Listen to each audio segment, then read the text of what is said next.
John, you have said that we as Black Americans do not need anybody to think about being privileged over us.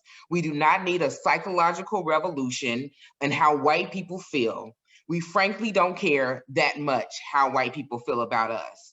In fact, you suggest that wokeness or anti-racism is a religion, especially as it pertains to white America. Why do you perceive people are signing up for this type of religious experience? And what is white America missing about Black folks? That we have IQs over 35, and also that there is nothing about being a descendant of African slaves at the end of the 20th century and the beginning of the 21st that means that we cannot do basic things to help ourselves overcome, and that we can do it however white people feel about us in their hearts of hearts. And the issue here is not bootstraps. I'm not Booker T. Washington. I'm not saying that we're going to do it all ourselves. We need the government. We need programs. That's very important. But what people are talking about today is something far beyond that. What white people are getting out of this is they're assuaging their guilt. And I understand that. I can put myself in the head of a white person and I can imagine how attractive this whole rhetoric is. You feel bad, genuinely. And so you want to feel like you feel the right way.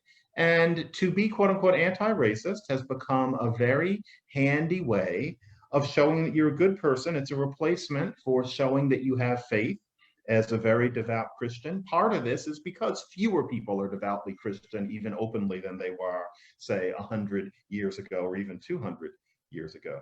And so I'm not saying that white people are maleficent in this, by no means. But unfortunately, there are an awful lot of Black people, mostly highly educated Black people, it's the media and the college town crowd, who would say that how white people feel matters, that they are injured if somebody looks at them funny or says something that suggests some slight degree of stereotyping, all sorts of little things that white people might do. I see them. I know what people are talking about. The idea is that you're supposed to fall to pieces. And so, for example, to take a very quick thing, the N-word.